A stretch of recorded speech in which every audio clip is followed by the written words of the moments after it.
Olá, pessoal, tudo bem? Aqui é a professora Andréa Santos, de Língua Portuguesa, e hoje a nossa aula está no capítulo 5, página 98. Vamos fechar hoje, vamos encerrar o assunto no livro 1, encerrando com o capítulo 5. E no capítulo 5, nós vamos falar sobre os termos constituintes da oração, também conhecido como termos essenciais da oração, tá bom? Quem seriam esses termos essenciais? São eles, o sujeito e o predicado. A princípio, nós aprendemos isso, ok? Mas antes, eu quero definir para vocês o conceito sobre oração. O que é uma oração? Vamos relembrar rapidamente? Bom, oração é toda a construção linguística que contém um verbo ou uma locução verbal, certo? Locução verbal é quando tem a junção de dois ou mais verbos, sendo que um verbo vai ser o verbo auxiliar e o outro verbo vai ser o verbo principal. Sendo assim, eu tenho uma locução verbal. Então, se na minha frase aparecer um verbo ou uma locução verbal, essa frase vai ser chamada de oração. Beleza? Mas para ser chamada de oração, essa frase tem que ter pelo menos um verbo ou uma locução verbal. Beleza? Agora vamos aos termos constituintes da oração. São eles sujeito e predicado. A princípio, nós aprendemos isso. Tá? Sujeito e predicado também são chamados de termos essenciais dessa oração. Agora vamos lá. O que é o sujeito? O sujeito é o ser ou coisa sobre o qual declaramos algo. Então, eu peguei como exemplo aí do livro de vocês, né?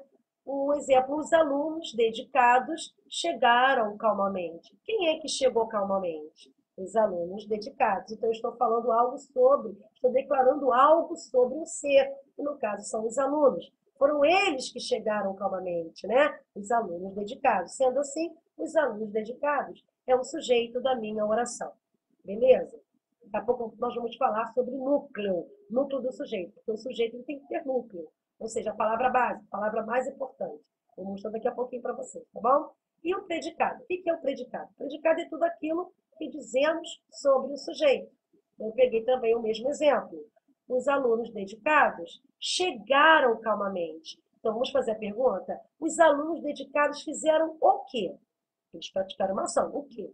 Chegaram calmamente. Então, chegaram calmamente é o predicado da minha oração, tá bom? Porque é tudo aquilo que eu estou dizendo sobre o meu sujeito, né? Sobre a prática que o meu sujeito exerceu aqui. Então, o sujeito, os alunos dedicados, né? Eles praticaram uma ação. Esse sujeito aqui praticou que tipo de ação? De ter chegado calmamente. Então, chegaram calmamente é o meu predicado, tá bom? E também, como predicado, tem que ter o núcleo. O núcleo do predicado é o verbo. A gente vai ver daqui a pouquinho também, ok?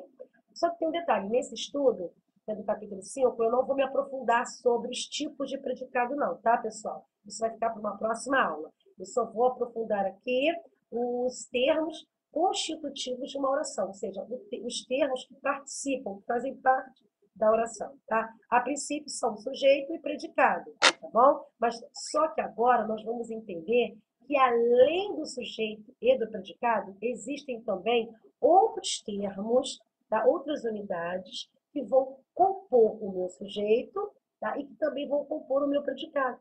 E esses termos que acompanham o sujeito e o predicado têm nomes. São eles sintagmas, objeto e modificadores. Tá bom? Então, nós vamos aprender agora esses. Vamos conhecer, vamos aprender quem são esses outros termos constitutivos da oração. E vamos começar pelo sintagma. Então, o que é um sintagma? É uma unidade formada por uma ou mais palavras que desempenha uma função sintática dentro do meu enunciado, ou seja, dentro da minha oração.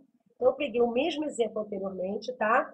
Os alunos dedicados chegaram calmamente. Os alunos dedicados é o sujeito. Chegaram calmamente ao meu predicado.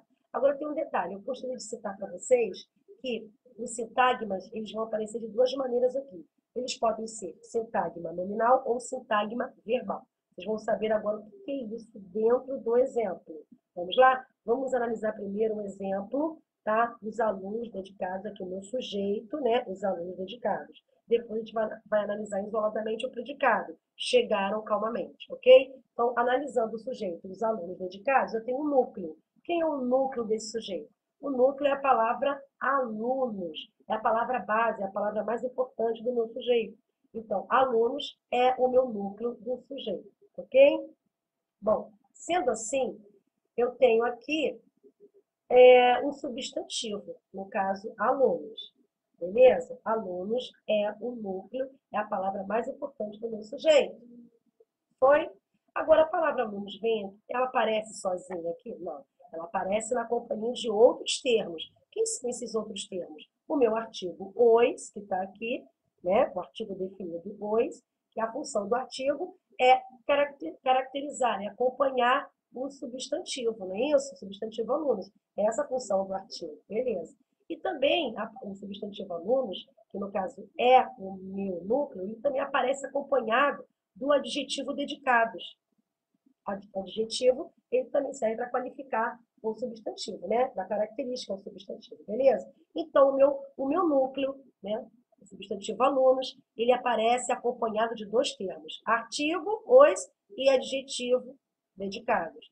Esses termos, o artigo e o adjetivo, dedicados, eles atuam aqui dentro de uma função sintática. Eles desempenham uma função sintática chamada de adjunta adnominal. Ok? O adjunta adnominal serve para o quê? Para caracterizar o substantivo. Não é isso? Eles aqui, olha aqui, os alunos, ou seja, que eu tenho um artigo que está o quê? Está caracterizando esse meu núcleo, esse meu substantivo alunos. Então, aqui eu tenho um adjunto adnominal, tá? São esses adjuntos adnominais que vão, né, fazer referência, que vão estar acompanhando o meu núcleo, tá bom, pessoal? Então, eu tenho aqui dentro do meu sujeito, né, dentro desse conjunto aqui, os alunos dedicados, eu tenho o sintagma nominal. Então, o sintagma nominal ele é composto por esses elementos, por essas unidades que desempenham a função sintática dentro do meu enunciado, ok? No caso, o meu enunciado aqui é o meu sujeito, né? Os alunos dedicados, ok? Então, tem um conjunto de elementos que compõem o meu sintagma nominal. Já o predicado chegaram calmamente, né? O predicado também tem o seu núcleo. O núcleo do predicado é o verbo chegar. Foi?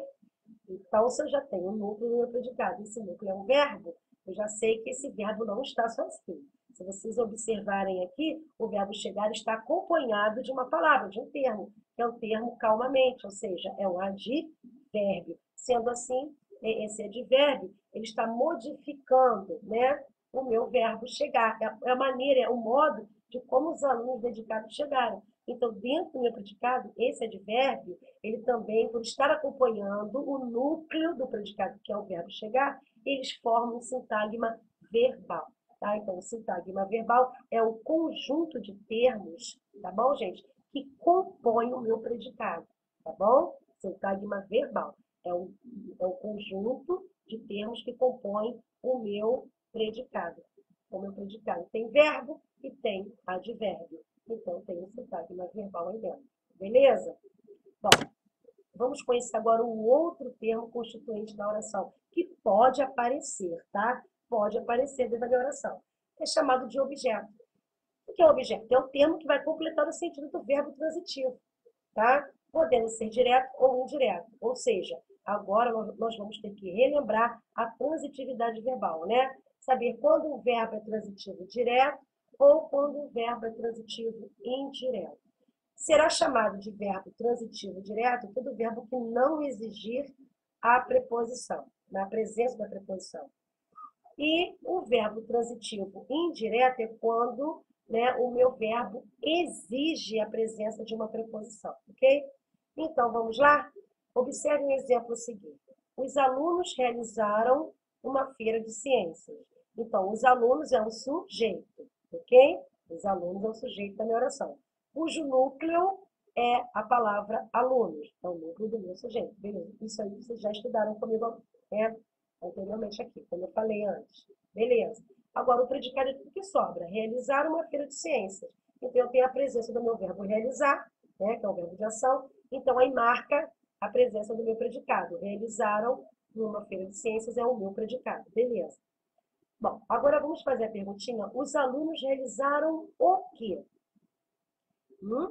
Uma feira de ciências. Então, todo esse termo que está sublinhado, uma feira de ciências, é o complemento verbal, ou seja, é o complemento que está completando o sentido do meu verbo realizar, certo?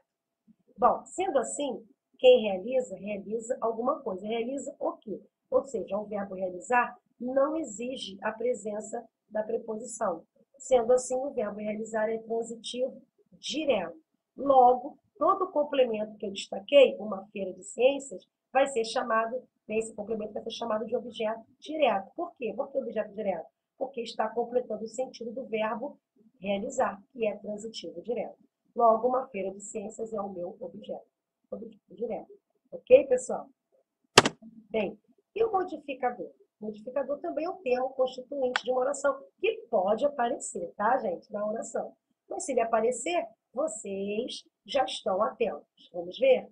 Modificador é um termo que altera ou vai ampliar o sentido de um outro elemento numa oração. Vamos ver um exemplo aqui? Eu peguei o mesmo exemplo anterior, só que agora eu ampliei.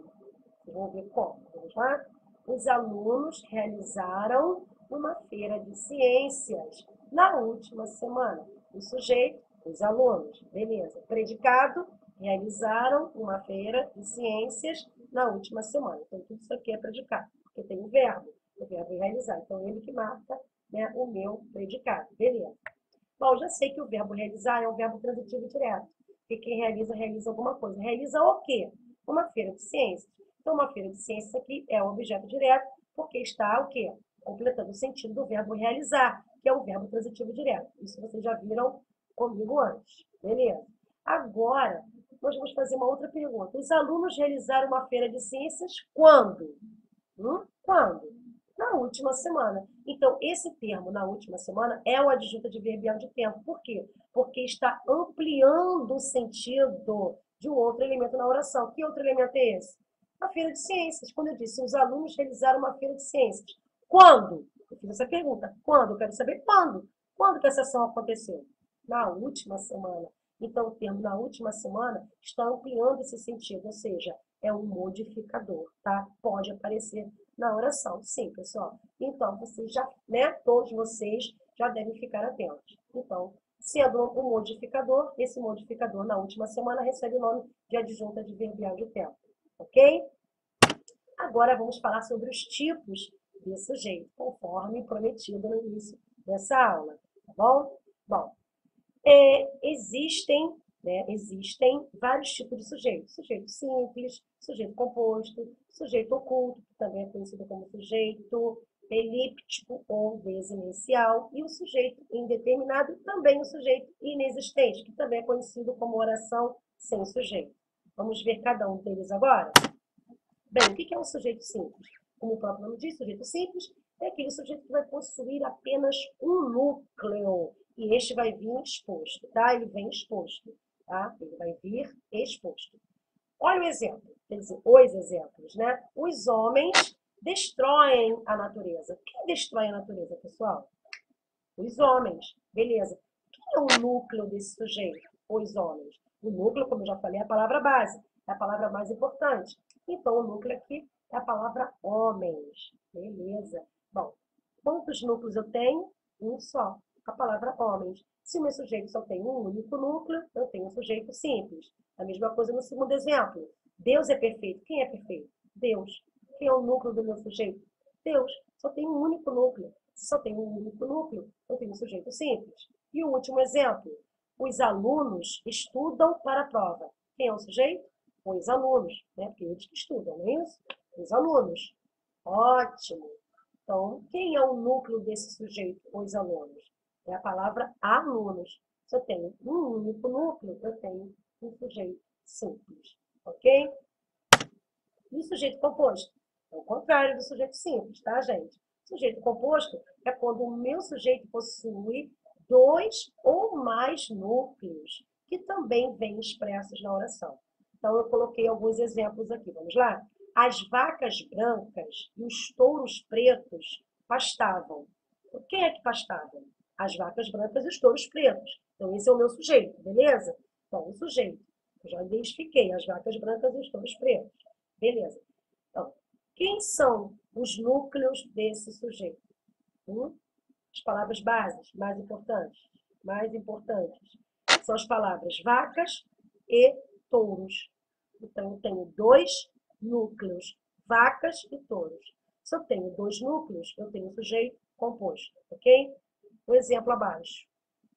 A cegueira e a pobreza me torturavam nos últimos dias de vida. Quem é o sujeito? Quem é que torturava os últimos dias de vida? A pobreza, né? A cegueira e a pobreza. Então, eu tenho um sujeito aqui, a cegueira e a pobreza. Quem é o núcleo desse sujeito? Cegueira e pobreza. Então, eu tenho 2 núcleos, né? 2 palavras importantes. Sendo assim, eu tenho um sujeito composto. Outro exemplo, fome e desidratação são agravantes das doenças daquele povo. Quem é o sujeito? Fome e desidratação. Quantos núcleos eu tenho nesse sujeito? 2. Fome, desidratação. Se eu tenho 2 núcleos, eu tenho um sujeito composto. Outro exemplo, eu e a turma fomos ao jogo. Eu e a turma é o meu sujeito. Beleza. Quantos núcleos tem esse sujeito? Vamos ver? Eu e turma. São 2 núcleos. Se eu tenho 2 núcleos, eu tenho um sujeito composto. Beleza? Bom, mais um aqui, sujeito indeterminado. Bom, este tipo de sujeito ele não vai aparecer explícito na oração. Não vai, tá, pessoal? Por ser impossível determiná-lo. Apesar disso, a gente sabe que ele existe, beleza? Só que esse sujeito indeterminado ele pode aparecer de 2 maneiras. Tá? Existem 2 regras para que ele se manifeste. Tá? E nós temos que ficar atentos quanto a isso. Ele pode aparecer em forma de um verbo conjugado na terceira pessoa do plural. Né? Quem é a terceira pessoa do plural? Eles ou elas, beleza? Então, eu trouxe 3 exemplos aqui para vocês. Dizem que a família está falindo, ou seja, alguém diz, não se sabe quem.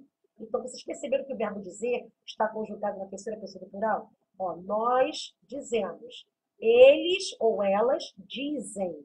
Então, esse dizem que está aparecendo aqui no exemplo está conjugado na terceira pessoa do plural. Só que esse pronome pessoal, eles ou elas, não aparece explícito na oração. Não vai aparecer explícito, mas a gente sabe que ele existe, tá bom? Sendo assim, o verbo dizer, por aparecer na minha oração, né, na terceira pessoa, conjugado na terceira pessoa do plural, a gente vai saber que esse verbo, né, está na terceira pessoa do plural, dizem, então nós temos um sujeito indeterminado. Nós vamos saber que o sujeito é indeterminado, tá bom? A mesma coisa acontece com os outros exemplos. Disseram que morreu no coração. Alguém disse, não sei quem. Então, disseram, eles disseram, elas disseram. Então, o meu verbo aqui, né, a forma verbal disseram, aparece na terceira pessoa do plural. Então, eu tenho um sujeito indeterminado. A mesma coisa, fizeram o trabalho. Fizeram. Alguém fez, eu não sei quem. Eles fizeram, elas fizeram, mas eu não sei quem são essas pessoas. Mas pelo fato do verbo fazer aqui aparecer conjugado na terceira pessoa do plural, eu sei que eu tenho um sujeito indeterminado também. Ok? Segundo caso que o sujeito determinado pode aparecer, pode, né, surgir na nossa oração. Dessa maneira aqui, ó, com o verbo conjugado na terceira pessoa do singular. Quem é a terceira pessoa do singular? Ele ou ela. Eu é a primeira pessoa, tu é a segunda pessoa. Ele ou ela, terceira pessoa do singular. Se esse verbo aparecer conjugado na terceira pessoa do singular, acompanhado da partícula C, que no caso é chamada de índice de determinação do sujeito, porque a gente não consegue descobrir quem é esse sujeito, ok?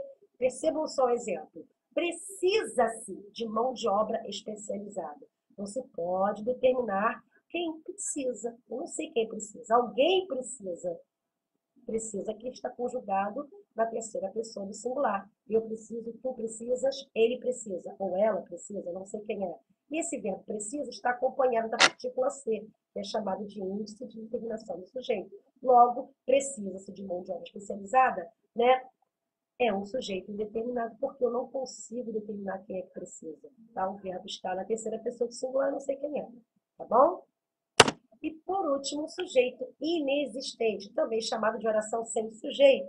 Bom, sujeito inexistente ou oração sem sujeito vai aparecer verbos que não correspondem a uma ação, tá? Vocês vão perceber agora que esses verbos não têm nada a ver com verbos de ação. Esses verbos, eles têm ligação, né, com fenômenos da natureza, né, e com outras situações, que é o caso do verbo haver e o verbo fazer. Vamos ver aqui um exemplo?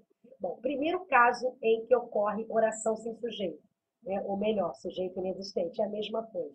Bom, o primeiro caso nos diz o seguinte, que os verbos, quando indicam fenômeno da natureza, né, a gente vai ter um caso de oração sem sujeito. Então, eu peguei um exemplo aqui. Choveu na Argentina e fez sol no Brasil. Bom, aqui chover, aqui o verbo chover, no caso choveu, né, chover, é um verbo que expressa o fenômeno da natureza. Logo, essa oração é uma oração sem sujeito. Mas se fosse, né, vamos supor, se tivéssemos aqui outros tipos de verbos que expressassem também fenômenos da natureza, como é o caso de trovejar, nevar, ventar, seria a mesma coisa, né? Ventou na Argentina.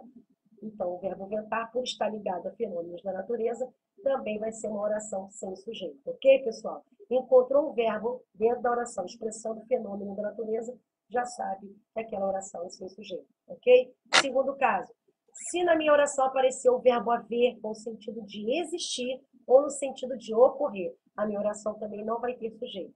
Percebam os exemplos. Houve um grave acidente na avenida principal, ou seja, ocorreu um grave acidente na avenida principal. Ou seja, eu substituí o verbo haver pelo verbo ocorrer. Sendo assim, a minha oração não tem sujeito, ok? Agora, vamos ver o verbo haver no sentido de existir. Há pessoas que não valorizam a vida. Então, eu vou substituir o verbo haver, né, com o sentido de existir. Existem pessoas que não valorizam a vida. Então, o verbo haver aqui, né, está no sentido de existir, a oração é sem sujeito. Bem porque o verbo haver aqui aparece, né, na terceira pessoa, ele aparece conjugado na terceira pessoa do singular, tá? Ele aparece conjugado na terceira pessoa do singular. Ou seja, ele é o verbo impessoal, tá? Ele aparece sempre nesse formato, né, de terceira pessoa do singular, porque ele não tem pessoas, ele é impessoal. E se ele é impessoal, essa oração não tem sujeito, tá bom? Aí vocês vão perguntar, ué, professora, mas essa palavra pessoas aqui não seria do sujeito? Não. A palavra pessoas aqui, veja bem, é sujeito do verbo valorizar. Quem é que não valoriza a vida? As pessoas. Então, pessoas aqui é o sujeito do verbo valorizar. Bom, agora, o verbo haver que está aqui é impessoal, aparece na terceira pessoa do singular, ou seja, é uma oração sem sujeito. O verbo haver, com o sentido de existir, não apresenta sujeito. Tá bom, pessoal? Ok? Bom, terceiro caso em que também vai ocorrer oração sem sujeito. Quando a minha oração apresentar um verbo indicando tempo ou clima. Vamos ver? Faz meses que não a vejo. Ó, meses. Está se referindo ao tempo que eu não a vejo. Então, o verbo fazer aqui é uma oração sem sujeito. Beleza? Agora, expressando o clima, temperatura. Vamos ver? Faz sempre frio nessa região do estado.